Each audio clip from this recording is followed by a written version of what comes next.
Welcome back for part 2 of the history of the Manhattanville campus. The next long-term inhabitants of our campus were Whitelaw and Elizabeth Mills Reed. Their portraits hang in the castle to this day. Whitelaw Reed was born in Ohio. He was a Civil War correspondent and then became a newspaper editor at the New York Tribune under Horace Greeley. He was an early supporter of the Republican Party with his own political ambitions. Elizabeth Mills grew up in California, the daughter of Darius Mills, one of California's wealthiest men. Darius had gone to California during the gold rush, but didn't mine for gold. Instead, he opened banks and invested in railroads. Elizabeth was raised on a 6,000-acre estate called Millbrae. Although Elizabeth was 21 years younger than Whitelaw when they married in 1881, it was she, not Whitelaw, who brought money into the partnership. It was her name on all of the properties they purchased. Her wealth, combined with his political connections, created opportunities. They formed a true partnership, with Elizabeth playing a larger role than was the norm of the time. A good indicator is this photograph from 1890. She stands in a group shot with her husband Whitelaw, father Darius, Elihu Root, who later served as Secretary of War and Secretary of State, J.P. Morgan, the famous financier, and her brother Ogden Mills on the far right. She appears an equal among this group of very accomplished men. In 1887, the Reeds settled into a home on Fifth Avenue in Manhattan. That same year, they bought Ophir Hall in Purchase as their weekend home. They hired the world-famous firm of Frederick Law Olmsted to design the grounds, which included laying out roads, formal gardens, and creating the green space we now call the Quad. Frederick Law Olmsted is considered the founder of American landscape architecture. He designed Central Park and Prospect Park in Brooklyn, and dozens of other parks around the country. He believed that public green spaces should be accessible to all people regardless of social class. This was a brand new idea that led directly to the modern parks that we know today. The Reeds spent a year renovating the existing Holiday Mansion. However, just days before they were set to move in, as it was being wired with electricity, a fire broke out. No one was injured, however, the house had to be completely rebuilt. The Reeds hired the most sought-after architects of the time, McKim, Mead, and White, to build their new structure. McKim, Mead, and White are known for their Beaux-Arts style. For instance, they designed the Washington Square arch pictured on the lower left. This time around, the Reeds opted for a Norman castle style. Here you can see what it looked like upon completion in 1892. While rebuilding Ophir, the Reeds and their two young children, Ogden and Jean, moved to France. Whitelaw had been appointed the ambassador to France by the president. Over the next 3 years, the Reeds sent back art and furnishings to their new home. They even purchased an entire room from a chateau in France and shipped it, including the fireplace and wall panels, to be reconstructed at Ophir. To this day, we still refer to it as the French Parlor, and it is the first stop on many prospective students' tours.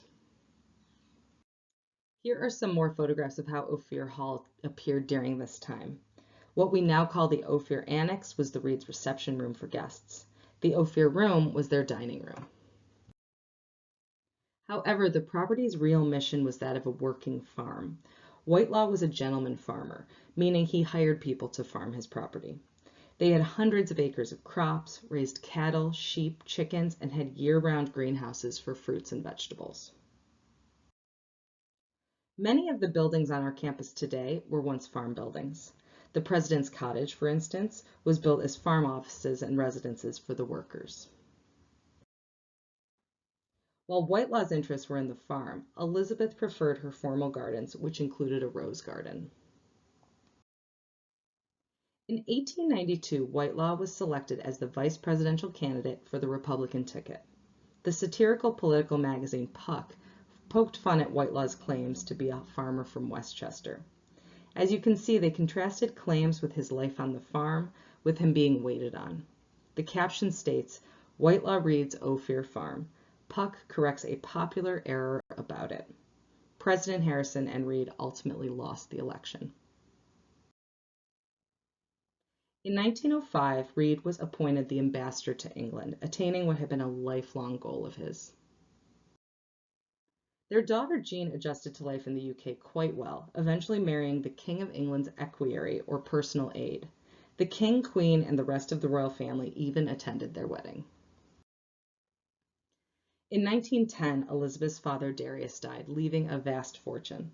With this inheritance, the Reeds decided to expand Ophir Hall. They also chose this time to remove the turret, which they had never liked. Changes included moving the main stairway, adding on the West Room, and the East Library. They also added on a small ornate library and dedicated it in the memory of Elizabeth's father. It is directly off the West Room and is today referred to as the Reed Study. Unfortunately, Whitelaw did not live to see the completed renovations. He died in England while still ambassador in 1912. The King of England himself notified the president. In the message, King George called Whitelaw an old friend of many years' standing for whom I had the greatest regard and respect. Whitelaw was returned to the U.S. for burial. The sitting president, Taft, and many other prominent politicians attended his funeral. He was buried in the Mills family plot in Sleepy Hollow Cemetery. Elizabeth lived for 2 more decades, devoting herself to funding hospitals and women's education. During World War I, she converted her Paris home into a military hospital. She died in 1931. An interesting last chapter of the Reed story also occurred in 1931. Elizabeth was contacted by the State Department. The King of Siam, present-day Thailand, was coming to the U.S. for eye surgery and needed a large private property to have the surgery and recover. She loaned her home, and the royal entourage spent 4 months here. To show his gratitude, the king commissioned a fireplace carved with symbols of Thailand that you can still see in the East Library. Elizabeth died in France in 1931. From that point on, no one lived in Ophir Hall. In May of 1935, her children hosted a large auction selling the contents of the estate. In 1946, the New York Times reported that the recently formed United Nations had looked at the property as a possible location for its headquarters. The UN is an international organization whose mission is to maintain world peace. It was founded in the months directly after World War II to prevent such future world wars. Ultimately, the Rockefeller family bought and donated 17 acres on Manhattan's east side between 42nd and 48th Streets to construct its headquarters where it remains today. In 1949, the Reed family finally found their perfect buyer. Manhattanville College of the Sacred Heart was looking for a new home. Join me for the next chapter of our campus in Part 3.